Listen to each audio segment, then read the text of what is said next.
डर को दूर कैसे करें। हर किसी इंसान को किसी न किसी चीज या बात का डर लगता है। अगर कोई बोलता है कि उसे किसी भी बात से डर नहीं लगता तो यह झूठ होगा। डर यानी भय सबको लगता है, लेकिन कुछ लोग इससे निपटने के सही तरीके अपना लेते हैं, जिससे वे जीवन के अनेकों डर को पीछे छोड़ आगे बढ़ जाते हैं। डर एक ऐसा चीज है जो हमें आगे बढ़ने से रोकता है। डर एक नकारात्मक सोच है जो डर को हमारे दिमाग में डालता है। आजकल हमारे आसपास इतनी ज्यादा नकारात्मकता हो गई है कि मन चाहकर भी अच्छा नहीं सोच पाता। बहुत कम लोग होते हैं जो एक दूसरे को प्रोत्साहित करते हैं। आगे बढ़ने की होड़ में लोग एक दूसरे को पीछे छोड़ते जाते हैं। चारों तरफ गलत माहौल होने से लोग भरोसा कम करते हैं और नकारात्मक ज्यादा हो गए हैं। यही सोच हमारे अंदर घर कर जाती है और फिर किसी भी तरह से डर के रूप में सामने आती है। जैसे कि एग्जाम में फेल होने का डर, भीड़ के सामने खड़े होने का डर, ऊंचाई पाने का डर, मौत का डर, किसी अपने के खोने का डर। अब इस डर की वजह क्या है यह जानते हैं। परीक्षा के समय पढ़ाई नहीं करने पर हमें फेल होने का डर होता है। कई बार माँ बाप की अधिक अपेक्षाओं के चलते भी फेल होने का डर होता है। किसी बात को कहने से पहले ही डरते हैं क्योंकि लगता है सामने वाला अस्वीकार कर देगा। लोगों के सामने जाने से डर लगता है। अपमान का डर लगता है। ऑफिस में सही काम न करने पर बॉस का डर लगता है। अब इस प्रकार के डर का दुष्प्रभाव हमारे जीवन पर क्या पड़ता है। इंसान डिप्रेशन में चला जाता है। नकारात्मक सोच के चलते आत्मविश्वास खो देता है। कई बार आत्महत्या के बारे में भी सोचने लगता है। झूठ बोलना जीवन में आगे नहीं बढ़ता। डर के मारे अपनी सही बात भी नहीं कह पाता। डर के चलते अपने टैलेंट को दुनिया के सामने नहीं ला पाता।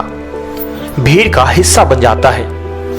अब जानते हैं कि इस डर यानी भय को कम करने के तरीके क्या हैं।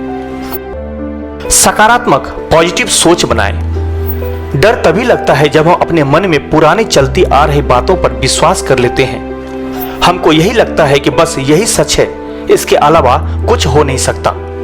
हम अपने मन को नकारात्मक सोच से भर लेते हैं, जिसके बाद कुछ अच्छे के लिए जगह ही नहीं रहता। अपने आप को पूरी तरह से पॉजिटिव रखें। आप अच्छा सोचेंगे तभी तो अच्छा होगा। कहते हैं कि जैसा हम सोचते हैं वैसा ही होता है। हमारी सोच में इतना पावर होता है कि जैसा चाहे अट्रैक्शन के द्वारा करवा सकता है। सकारात्मकता से डर जैसा शैतान दूर भागता है। इसके अलावा अपनी सोच पर काबू रखें। बैठे बैठे कुछ भी न सोचते रहें। कई बार हमारी सोच ही हमारे लिए दुश्मन बन जाती है। सकारात्मक रहने के तरीके। सकारात्मक लोगों की संगति में रहें, उनसे बातें करें, उनके अनुभव को जानें। सकारात्मक टीवी सीरियल देखें, बुक पढ़ें। अच्छा पढ़ने देखने से सोच भी वैसी होती है। विफल होने से निराश न हो, सकारात्मक सोच के साथ आगे बढ़ें। पुरानी बातों को पीछे छोड़ आगे बढ़ें। हमारे कुछ पुराने ऐसे अनुभव रहते हैं जिनके चलते हम आगे ही नहीं बढ़ पाते, उन्हें मुट्ठी में बांधे रहते हैं। जो बीत गया सो बीत गया। जरूरी नहीं कि जिस पुरानी बात ने आपको उस समय परेशान किया वो अभी भी करे। पुराने अनुभव से सीखकर निडरता के साथ आगे बढ़े। डर से हम जितना डरेंगे वो उतना ही डराएगा। डर लगने पर गहरी सांस लें। डर को दूर करने का यह सबसे बढ़िया तरीका है। किसी भी बात का डर हो तो बैठ जाएं। गहरी लंबी सांसें लें। 5 मिनट तक ऐसा करें, आप शांति महसूस करेंगे। भविष्य के बारे में न सोचें। कई बार हमें आने वाले कल के बारे में डर लगता है। कल क्या होगा, हमारा भविष्य कैसा होगा, जॉब मिलेगी कि नहीं, शादी होगी कि नहीं, बच्चों का भविष्य कैसा होगा, माँ बाप मानेंगे कि नहीं। यही सोच सोचकर हम अपना आज खराब कर लेते हैं। भविष्य में हमारा कोई जोर नहीं है। कल हम जिएंगे या मरेंगे यह हम नहीं जानते।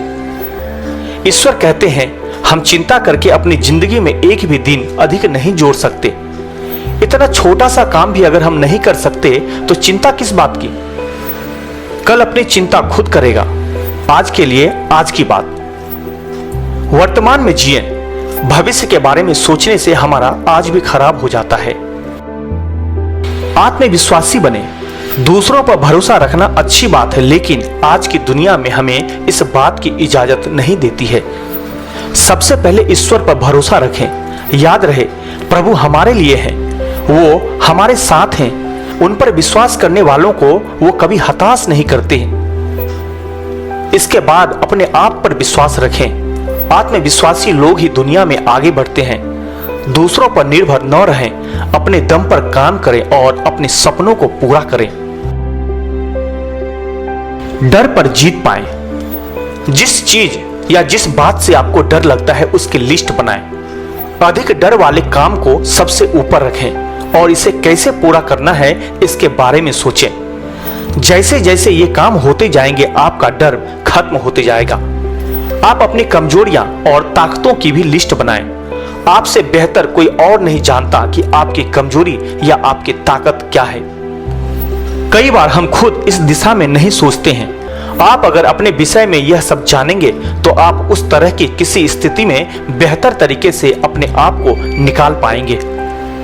मेडिटेशन यानी ध्यान करना बहुत ही फायदेमंद होता है। दिन में 20 से 30 मिनट शांति में अकेले बैठें। आप भगवान पर विश्वास करते हैं तो यह समय ईश्वर के साथ प्रार्थना करने में गुजारें। मेडिटेशन मतलब ध्यान लगाना, अपने मन की आवाज को सुनना। थोड़ी देर के लिए दुनिया की बातों को भूलकर अपने मन के अंदर आत्मा की आवाज को सुने। जो भी बात या जो भी डर आपको परेशान कर रहा है उसे ईश्वर से कहें और उनके कदमों में डाल दें। ऐसा करने से आप एक अंदरूनी ताकत महसूस करेंगे। आपका मन शांत होगा और पॉजिटिविटी आएगी। डर को स्वीकार न करें। डर को स्वीकार न करें। डर अपने कई रूप लेकर सामने आता है। वह अपना डर बनाए रखने के लिए आपको डराता रहेगा। डर हमारे अंदर तभी आता है जब हम उसे आने देते हैं। जिस समय आपको डर लगे उस समय उस बात के बिल्कुल विपरीत सोचें या उस बात के बुरे बुरे परिणाम सोचें। ऐसा करने से आप डर का मुकाबला आमने सामने रहकर करते हैं। डर की आंखों में आंखें डालकर उसे कम किया जा सकता है। लक्ष्य निर्धारित करें। जीवन में दिशा या लक्ष्य नहीं होने पर हम भटक जाते हैं। गलत ख्याल, शैतानी बातें, डर दिमाग में घर करने लगते हैं। एक मंजिल होने पर हम उस मंजिल की ओर अधिक ध्यान देते हैं, न कि कठिन रास्ते पर। लक्ष्य प्राप्ति के समय मिलने वाली छोटी छोटी जीत से आपको खुशी मिलेगी। आत्मविश्वास बढ़ेगा जिससे आपका डर भी कम होगा। वैसे डर हमेशा बुरा नहीं होता। जीवन में थोड़ा बहुत डर होना ही चाहिए। सोचो, अगर हमें फेल होने का डर नहीं होता तो हम पढ़ाई कैसे करते? मम्मी पापा से डांट का डर नहीं होता तो सही रास्ते पर कैसे चलते? बीमार होने का डर नहीं होता तो अपनी हेल्थ को स्वस्थ कैसे रखते? बॉस का डर नहीं होता तो ऑफिस में काम सही समय में कैसे करते? आप अगर पॉजिटिव रहेंगे तो आपके आसपास का माहौल भी खुशनुमा रहेगा। आप अपने अंदर की पॉजिटिविटी को दूसरों को भी बांटें।